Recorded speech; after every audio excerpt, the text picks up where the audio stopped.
said there is so much effort and struggle to design and shape human mind when we are out of womb. Is there any way you know, sir, to design human mind when we are inside? At home? Is that what you asked? Inside the womb. Whoa. Who is pregnant?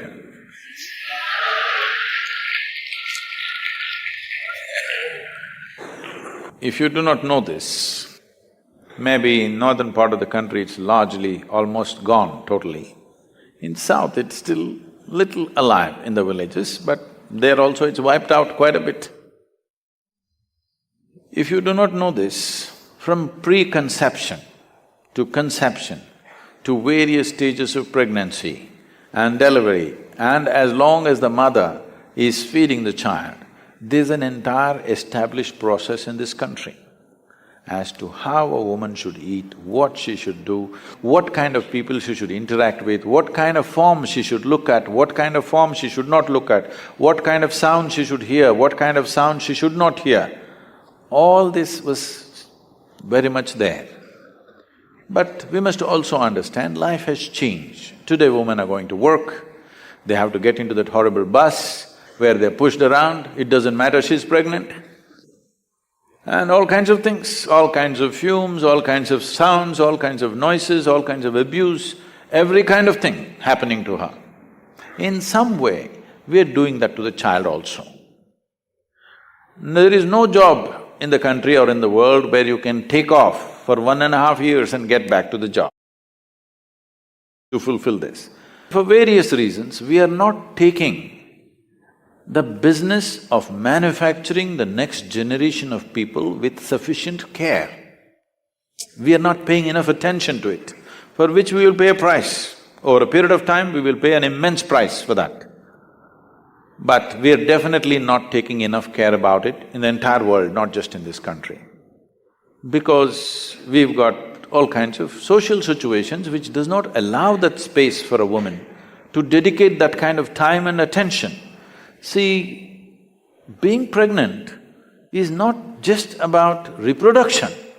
We're literally manufacturing the next generation of people, isn't it?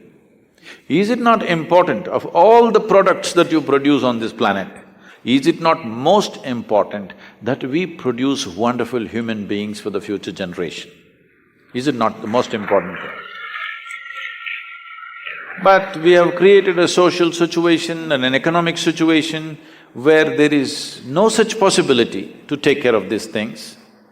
To whatever extent individual women or individual families can take care of it, they can take care of it, but for the larger society it's out of question because things have changed, you can't turn it back just like that.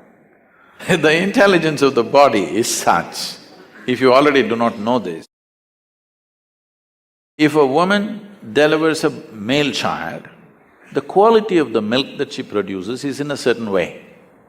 If she delivers a female child, the quality of the milk is totally different. If she delivers twins, one male and one female, one breast will ooze certain type of milk, another breast will ooze another kind of milk. This is the level of intelligence invested in this body. We have to treat it with that much care. This is not some crude machinery. This is the finest piece of technology on the planet, isn't it? Yes or no? This is the finest thing. In the entire evolutionary scale, these millions of years of work that nature did to produce this, but in our desperation for economic well-being, I think we are not paying the kind of attention that this needs, the kind of care that this needs so that this can function at the highest level and can also produce human beings for the future who are of a certain kind. So how to develop the brain when they're in the womb? It's very important that the atmosphere in which the child is growing up is kept in a certain way, at least amount of disturbance, with right kind of reverberations, right kind of sounds, right kind of food, everything. Today, they're barely nourished, the pregnant woman in most part of the country, they're barely nourished. Where is the question of right kind of vibrations, right kind of atmospheres? One thing we can do for this is, every home if possible, every working place, we can have a consecrated space. Today, slowly they're coming up with instruments which can measure the reverberations of certain objects. We can create consecrated spaces or we can create consecrated objects, which at least at that time she can carry upon her body, so that kind of, to some extent, it's not the best solution, to some extent it neutralizes the outside impact to whatever extent possible. Or if she lives in a home, the place where she sleeps and other things are taken care of, some amount of respite can be there for that new life which is blossoming within the womb.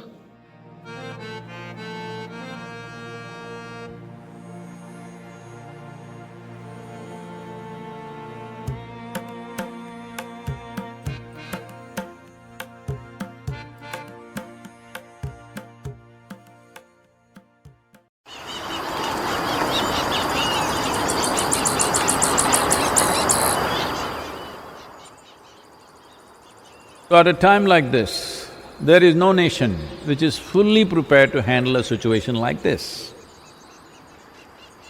The richest nations in the world are trembling under the onslaught of the virus.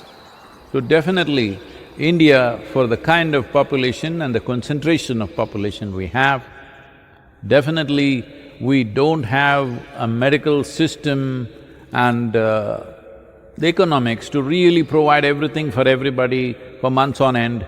No, that won't be possible.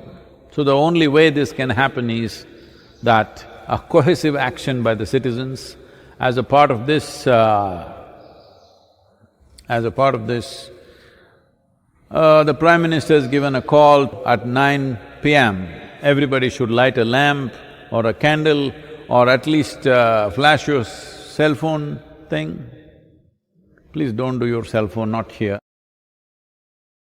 We will put up a big fire show, because the element of fire in the Bhuta Shuddhi system of yoga and our ability to stand up as a strong life are very related. If we want to find out whether you're alive or dead, we will check whether it's warm or cold. That means whether the fire is on or gone. Everything that you call as life on this planet is only because of the fire of the sun. A fireball is burning there. Only because of that life has happened. All the other ingredients may be there, it's like cooking. Everything may be there, no fire, no cooking. So life has cooked itself up mainly because of the fire of the sun. The basic energy in the world is just that.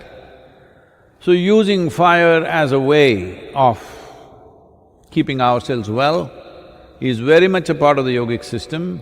As you can take a water shower, you can also take a fire wash, which we are doing as Klesha Nashana Kriya. It's producing incredible results for people.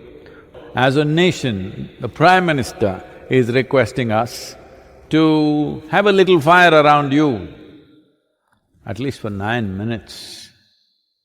You don't have to stop at 9 minutes. I am advising every one of you, keep a lamp in your bedroom in a safe distance from you where you sleep and let it burn every night. It'll make a world of difference for you. So otherwise, you must have a powerfully consecrated spaces which is like fire burning all the time. Either this or that, one of the things must be done in every home. Always a lamp used to be burning, always in an Indian home. Now unfortunately, because people are seeing it as an act of a particular religion, others don't want light. Otherwise, others don't want to light a lamp because if you light a lamp, you may get converted. This is just stupid. Well, I think some religion may claim water, then don't have shower, don't wash your hands. Because it is part of some religion, before they pray, they wash their hands. So you don't wash your hands because if you do this, you will get converted to that religion. This is just stupid. So every doctor is saying, wash your hands. Does it mean to say he is asking you to convert yourself to Islam or something? Everybody washes their hands, everybody uses fire in their homes.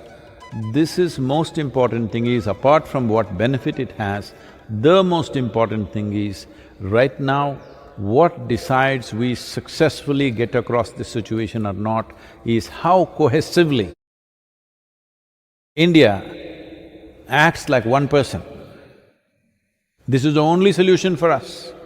We don't have enough hospital beds, we don't have enough ICUs, we don't have enough ventilators. If millions of people fall sick tomorrow, we just will have to let them die. That's all the option will be. So let's not take it there, it's very important we all come together, irrespective of your religious beliefs, political ideologies, whatever nonsense you are. Let's do one sensible thing, that we stand together as one nation, because right now, virus is not making any distinction whether you are this religion or that religion, what is your ideology, it doesn't check. It's going at everybody. Started in communist China, now invading capitalist America, you can't stop it.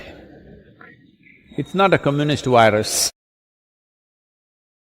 It has no ideology, no religion, it just goes for you. So let us also go for it as one. This is important. We will tell you what we will be doing at the yoga center. Most probably we will also live webcast it, so please watch out and be with us. We'll take that ahead.